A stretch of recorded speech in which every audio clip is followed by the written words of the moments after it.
Deliver me, 'cause all I seem to do is hurt me,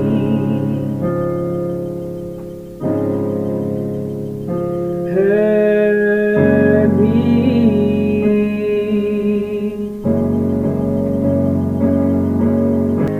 Lord,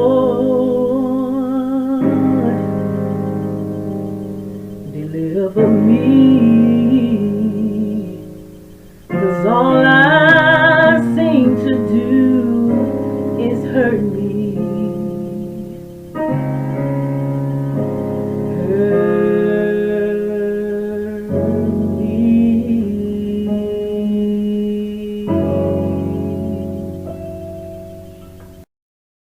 Did Black people ever do?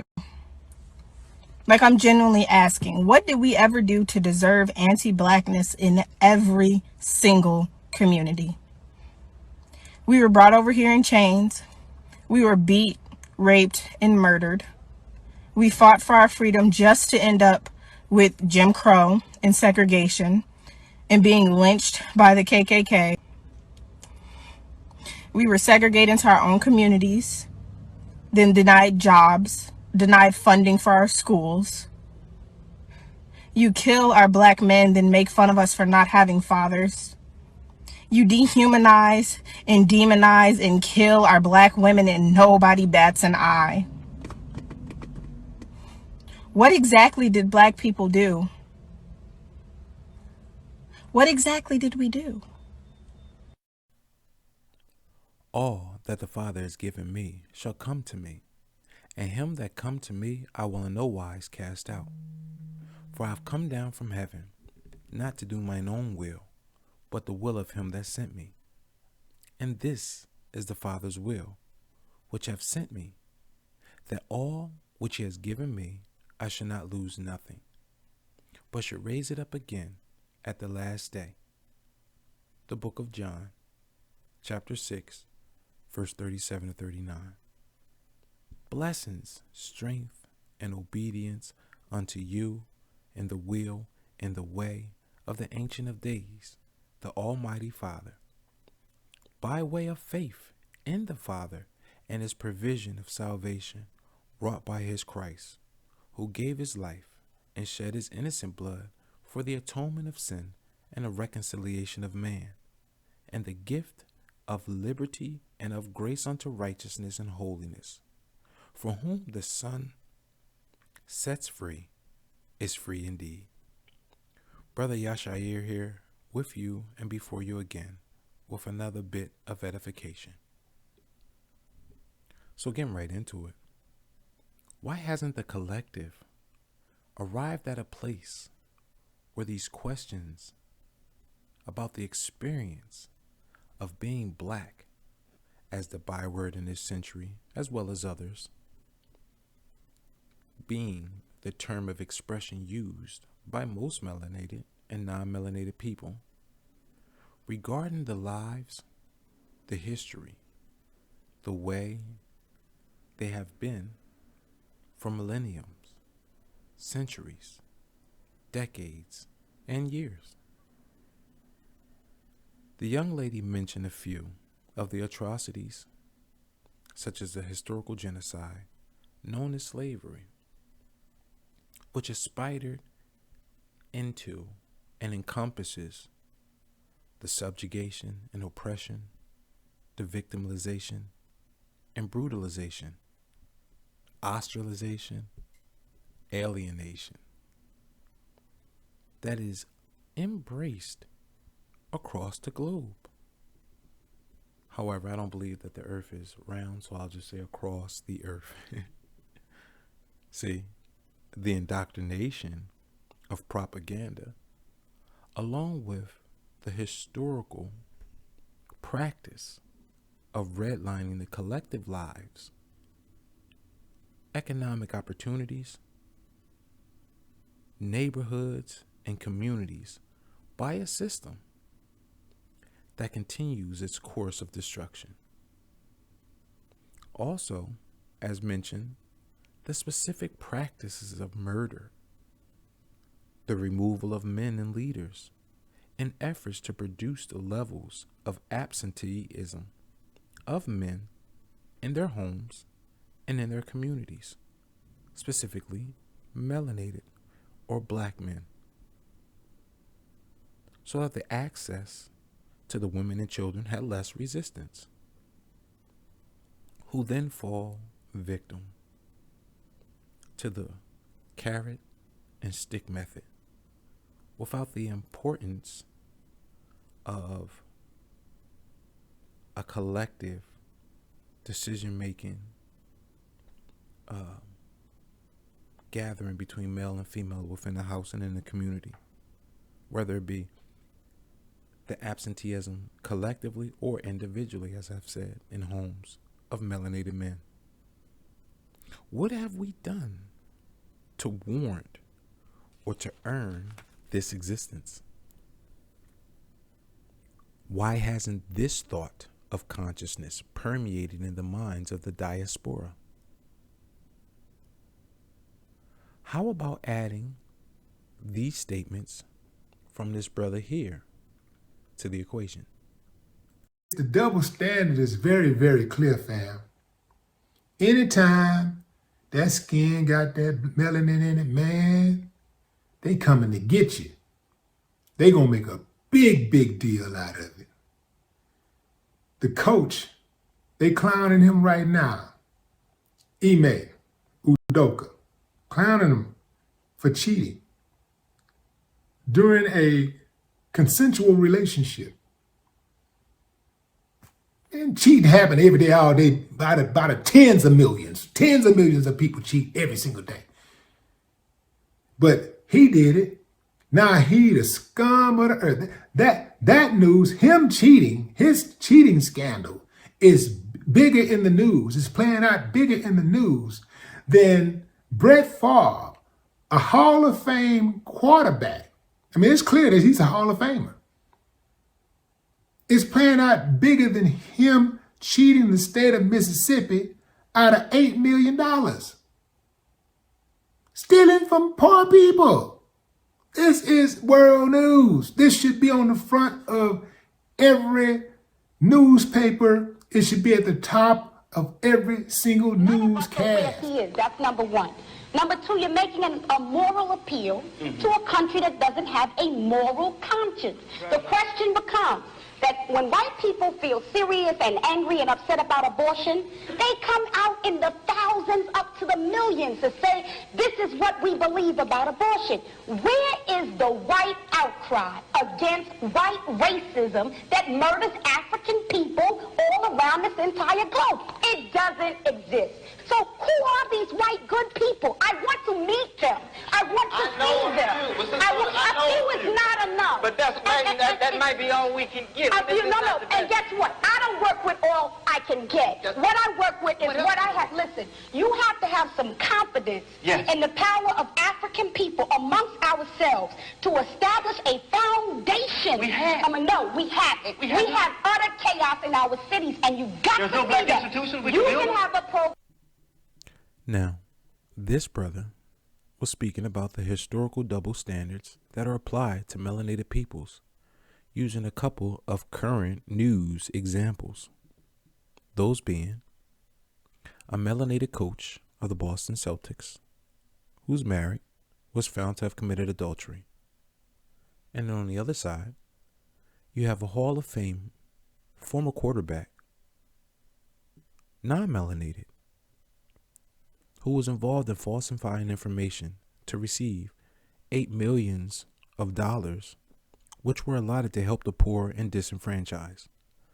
However, the former, the melanated man caught in adultery, is receiving way more exposure and attention for stepping out on his wife than the theft of millions of dollars from the poor and disenfranchised. If you look at our picture of the submission, you'll see two athletes, one melanated, one non-melanated. Both chose not to get down with the hookup, but only one of them was demonetized by the media. Why is that? Well, there are a few reasons on how this has occurred and continues to occur that has multiple contributing factors to this existence.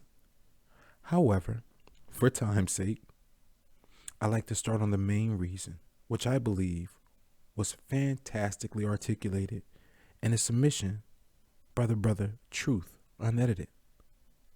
Let's look at what he had to say. Yah desires those who follow him to serve him. This must be a foundation of our knowledge of him.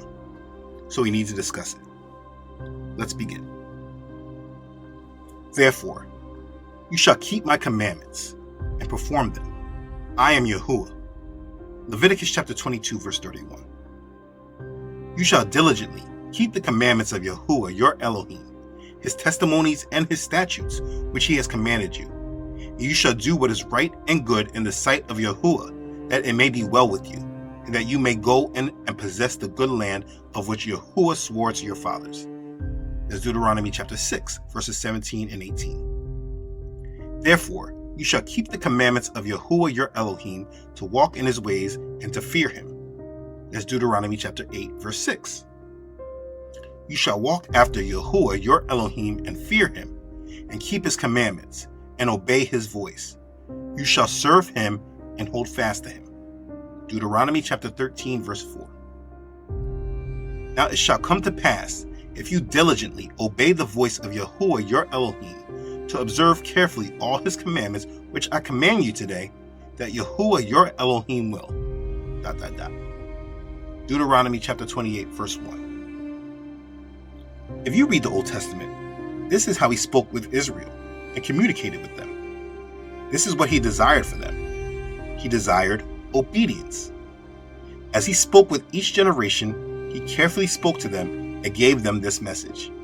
When he chastised them and rejected them, it was for not heeding this message. This is important to understand when understanding Israel.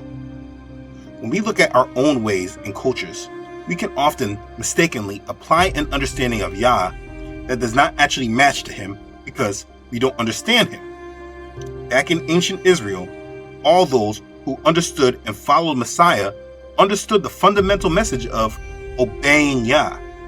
Like Yahusha said in John chapter 14, verse 15, if you love me, keep my commandments.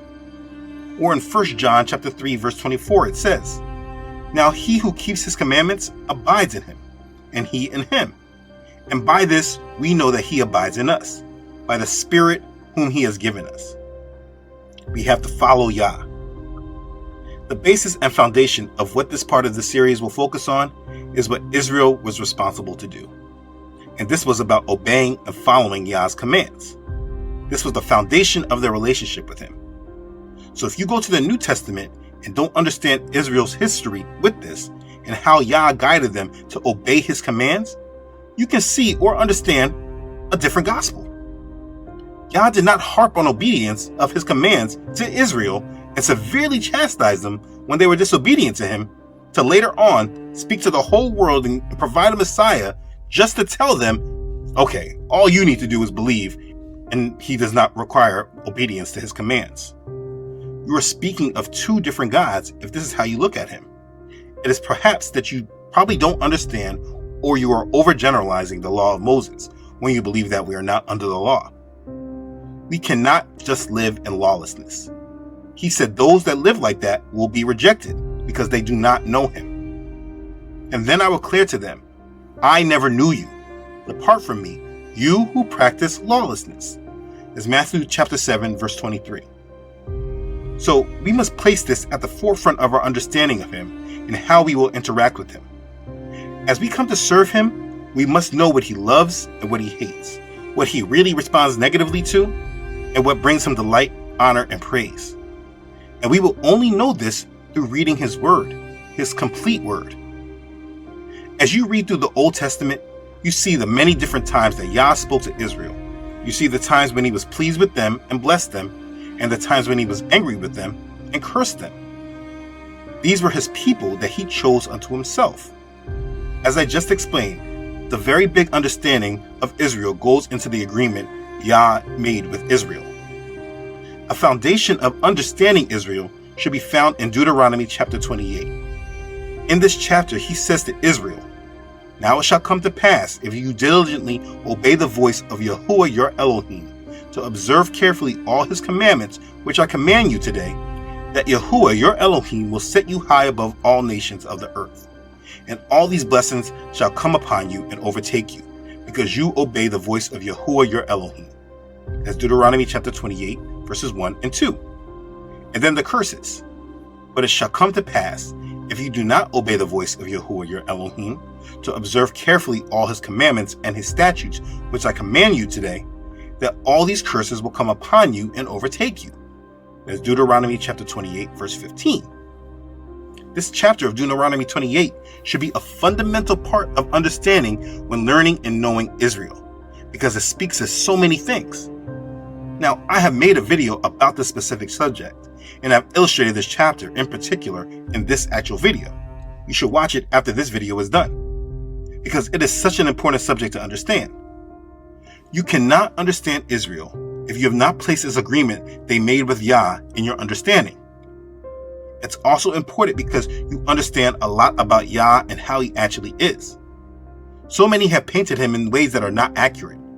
He does care about how we are, how we live, and how we worship him. It's often people that have not read about him in the Old Testament and how he dealt with Israel that don't really understand him. So this is an important chapter of the Bible to really grasp. Actually, the whole book of Deuteronomy really is. Israel was meant to be an example of Yah to the whole world, especially if they would have been obedient and walked in his ways. But nevertheless, everything that they did and they went through is a testimony to us. We learn of their successes and their failures.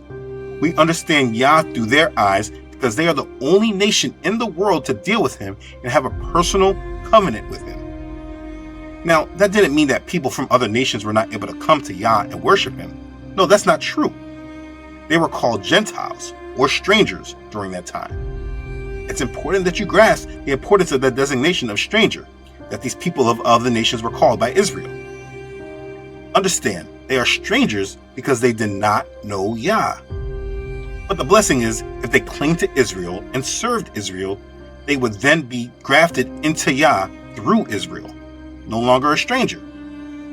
The foreigner or stranger was not able to dwell in Israel and serve Yah any way they chose, just because they didn't have a direct covenant with him. Through the example of Israel, they were taught how to serve Yah, and from that, they were no longer a stranger.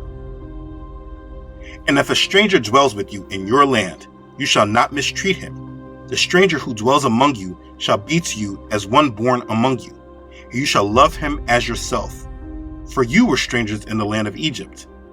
I am Yahuwah your Elohim." That's Leviticus chapter 19, verses 33 and 34. He said, "You shall have the same law for the stranger and for one from your own country. For I am Yahuwah your Elohim." Leviticus chapter 24, verse 22. Israel was always supposed to show their ways to the rest of the world and also not be swayed by the ways of the rest of the world, because Israel was led by Yahuwah. Israel's purpose was that they were always supposed to be Yah's people and be the ones who declared Yah's way and his great name to the rest of the people of the earth.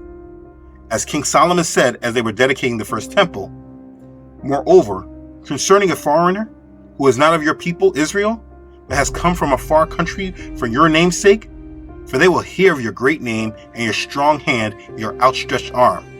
When he comes and prays towards this temple, hear in heaven your dwelling place, and do according to all which the foreigner calls to you, that all peoples of the earth may know your name and fear you, as do your people Israel, and that they may know that this temple which I have built is called by your name.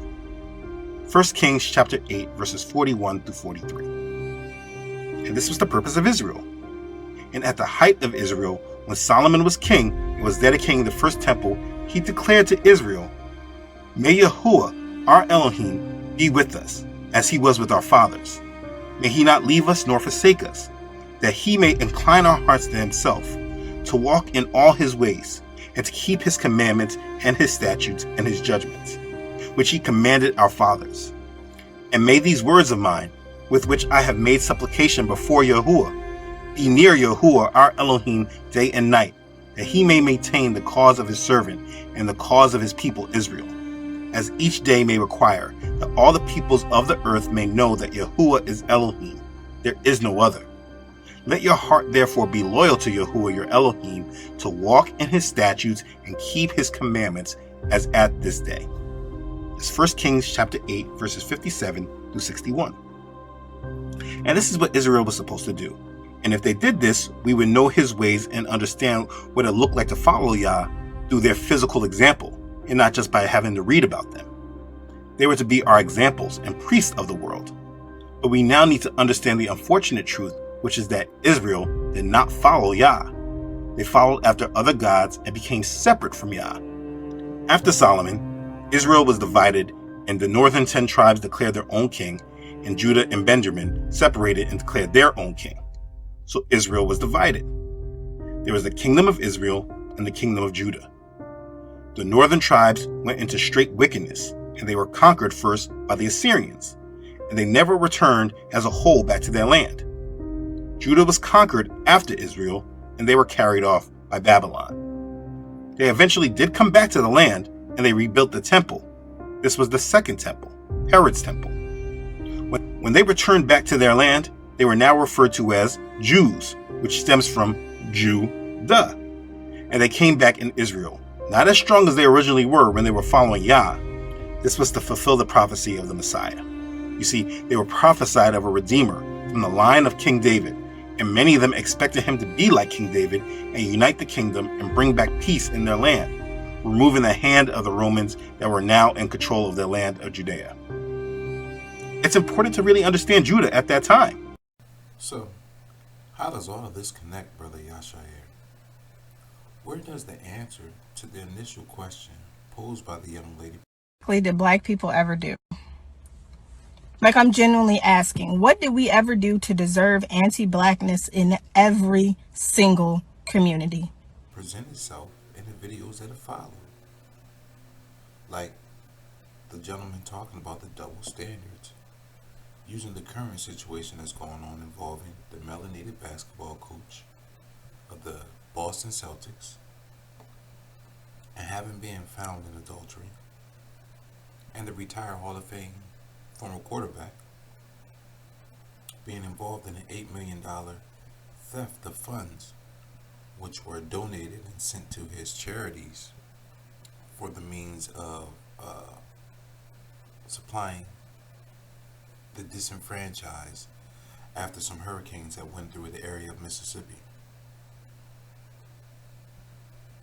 Now, this is simply a piece of the template pulled from out of the annuals of history. For this is how history has already been playing out and has been playing out for quite some time, is it not? The social and cultural expression of action has always been to hold melanated women and men to the utmost when it comes to responsibility, morals, ethics, and cultural aptitude. And then the embodiment of such nuances to use them and exhibit them in a society, in a system, not designed with them in mind. And constructed in a way to always keep them at a disadvantage.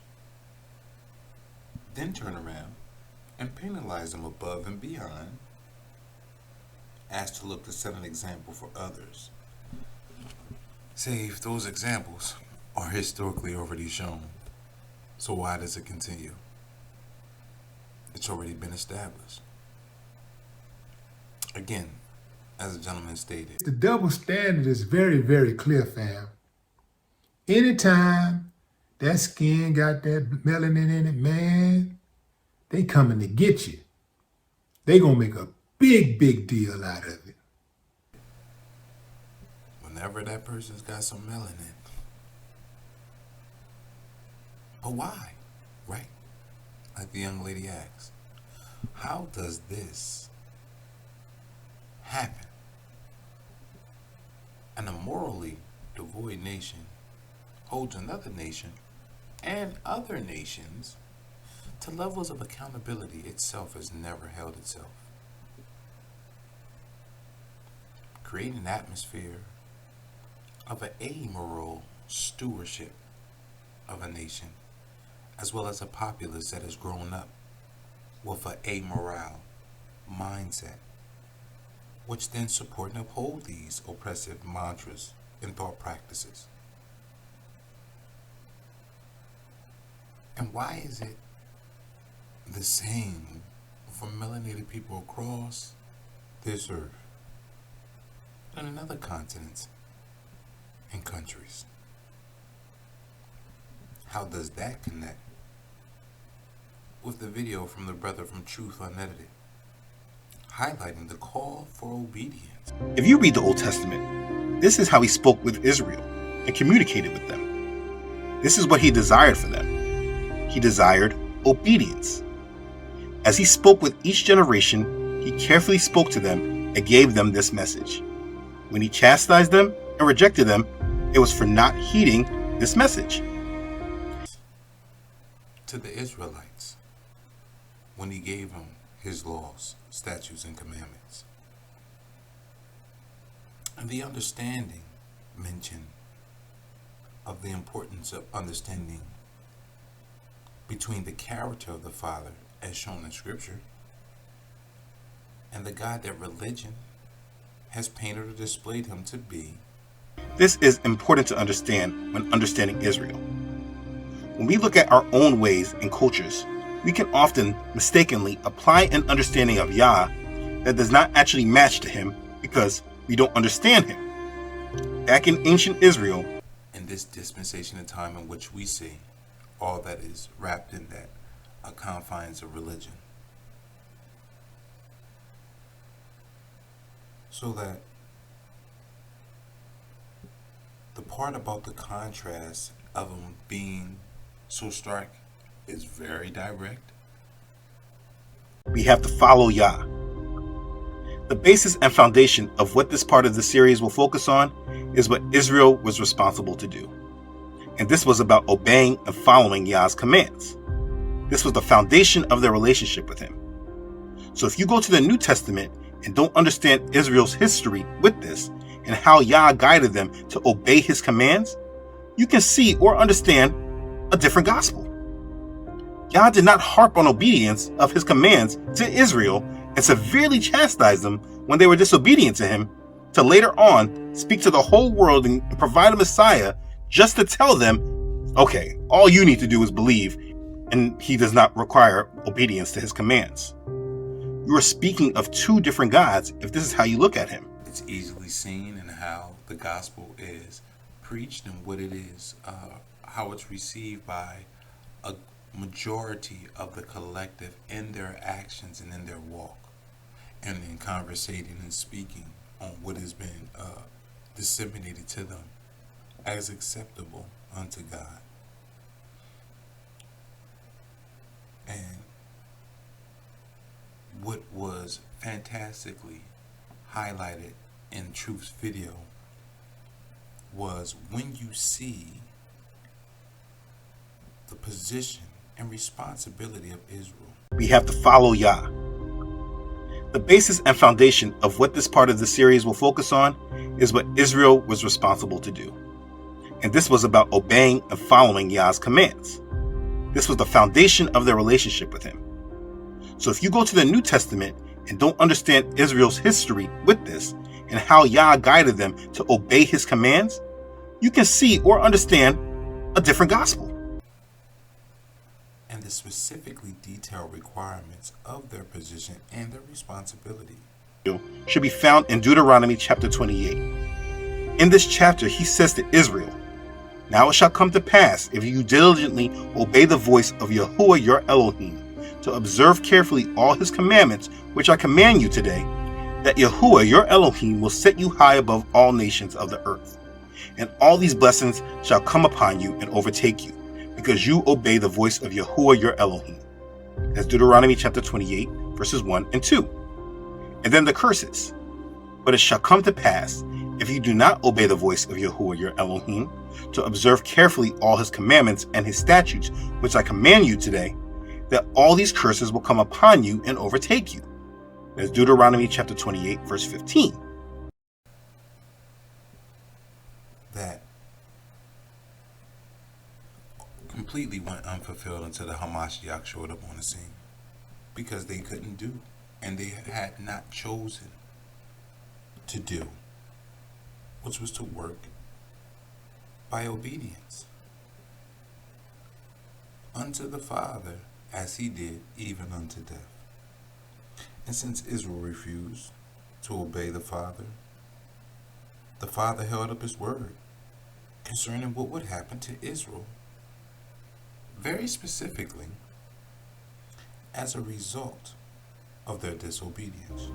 This chapter of Deuteronomy 28 should be a fundamental part of understanding when learning and knowing Israel, because it speaks to so many things.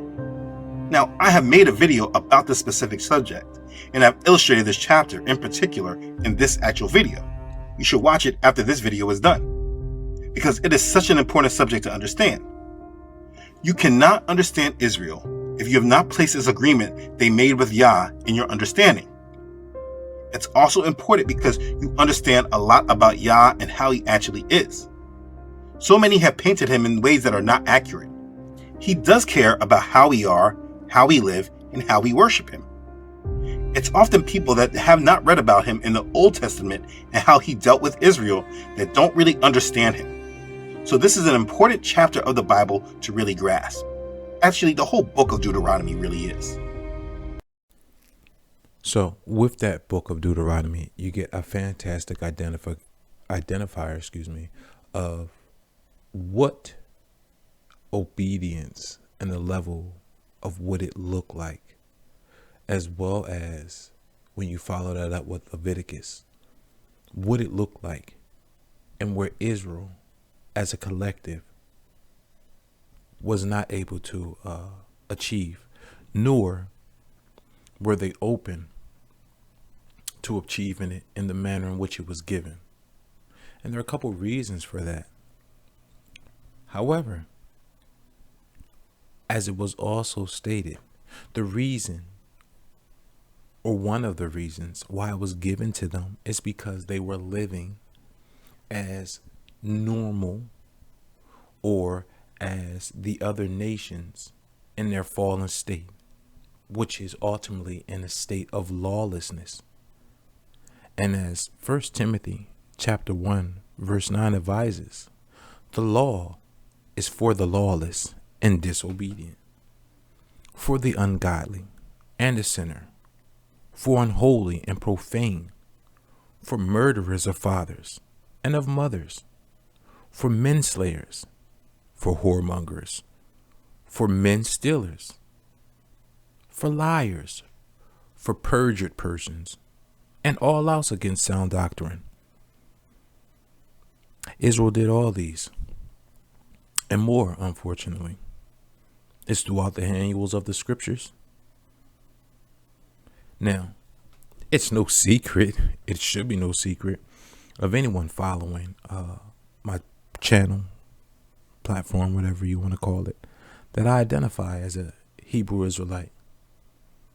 However, I acknowledge and believe in the works of the Hamashiach, of the Christ, and with his obedience unto the Father, to walk without sin, thus glorifying the Father and being validated with his resurrection and his position given, that at the right hand of the Father unto all his enemies be made his footstool. My people, historically, and collectively have not gotten there. Now, due to the revealing and the understanding that has now been given out again in the fullness of time, I have chosen to follow the examples of submitting and learning to submit my will, my body, my desires, my goals, my aspirations, and chalking them up to learning how to be a better servant to the Almighty Father by keeping the commands of the one that he sent to work out the salvation of men. As the scriptures say, in him was the light and the life of men, right? The head of Christ is the Father, but the head of man is the Christ, the Hamashiach. Unfortunately, Israel as a collective, prior to and even so now in our scattered form, has not gotten to that point yet. And this is to my hurt, to our hurt, and our collective shame, which is thus setting up the next stages of prophecy, which are the troubles of Jacob. Some like to believe that they're here, but if you have read and precepted over that word, when that happens, it won't be any question that it's the troubles of Jacob. And then through that time, as it occurs, the destruction that happens to the time, to the reign, and then death, and then revival and destruction of the Antichrist and the serpent. At the end of those things, a remnant will have had enough of the sin and rebellion and disobedience, and will collectively desire righteousness and acknowledge that the Father has always been there for our people, and that he has always been our God, and that we have strayed away from him. I mean, even now, with the revelation that has happened in these last couple of years, the mindsets of old are still seen on Israel today, whether they be brothers and sisters in camps or assemblies. The spirit of rejecting the work of the Hamashiach on the cross and through his life that was validated not only through scripture, but through the spirit. And them in rejection, seeking to do the work by keeping the law, statutes, and commandments and their adherence to. And because of the added on seasoning of the institution of gods in wood or stone and the misrepresentation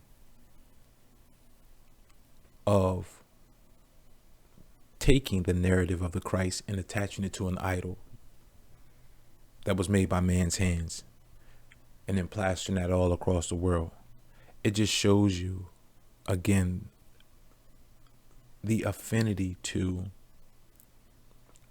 the carnal senses, the intellect and the emotional that a lot of not only Israel but man is still very so much vulnerable to. Now, with those brothers and sisters that say that they have now been encouraged to keep the law, statutes, and commandments, there are perpetual laws, such as the Feast of Passover. Perpetual means to be kept forever, all year. And then there were laws that the Hamashiach fulfilled because he was without sin. No blood of a lamb or a bullock or the fat or kidneys could produce this level of atonement. That's why it had to be done all the time. But once he sacrificed himself, we know for the most part the story, some believe it, some don't. However, in the guise of those who are reattach themselves to the camp and the assembly mindset that this is the precedence and reject the work of the Messiah, which one of your elevated men or women that you look to for your guidance works in the mantle of one that is authenticated by the Spirit of the living God. When did he show up at your sanctuary or your temple or your synagogue or your altar and endorse it with his presence? Because the person that is leading and teaching you this doctrine that you're receiving is authenticated and speaks for him, because his people, they were authenticated by their works, by their demonstration of his power, and authenticating that they were on his squad. I don't see that in camps or assemblies. I haven't seen it. What I've seen is the fallen nature of man, attitudes, postures, conversation, and speech that are not of the Spirit of the living God, that is tenured throughout the scriptures, throughout the apocryphas, throughout the pseudepigraphas. So, again, for those that are seeking their own salvation through the adherence of the laws, it is plainly presented throughout scripture, old and new, that there were Israel, there were Hebrews that rejected because they didn't know the Father, even though they were his people. Because there's a way that seemeth right unto a man. But if you don't know who the true man is, the head of man is who? Christ. You won't know what a real man is, and you'll still be in darkness. Now, there are those of Israel who are idol worshippers of the creations of men and the creations of demons and devils. All these different denominations and all these different gods, they come from men and they come from demons. They don't come from the true living God. But some people have chosen to believe in those religions of men, those mantras of men. Then there are some who believe in the mantras and embrace the mantras of societal constructs. This is your life. This is your choice. You only live once. Make the best of your opportunity. Who understand or believe they understand the concepts of higher consciousness and spirituality, or the spirit, because spirituality just leads you into different areas of foul spirits. There's only one spirit. He and the Father, he and the Christ are one. Who understand through the opinions of intellect and the examples that they've seen on fallen natured women and men who have dropped the ball in whatever course of higher belief that they have chosen, because they're fallen nature and they're falling after the doctrine of men and devils. It doesn't have any power. And they hold fast on to it because it feels good. It seems right to them, and they believe and have decided that all this stuff about religion, all this stuff about faith is just to control, and have decided to stay rebellious in their ignorance of their flesh. So now what we're going to do is take a pause and go into part 2. For time purposes, we're at 40 minutes and some change. And with the uploading process on YouTube, it usually takes a few hours. So not to try to upload a longer video, I will put the continuation into part 2. I pray that part 1 has blessed you thus far. I pray that thou will be encouraged. And I look to see you on part 2. Blessings, peace, and strength and obedience unto you and your household, in the will and the way of righteousness unto the Father, by faith in the Christ and his obedience unto the Father, to emulate that such. Hallelujah. Shalom.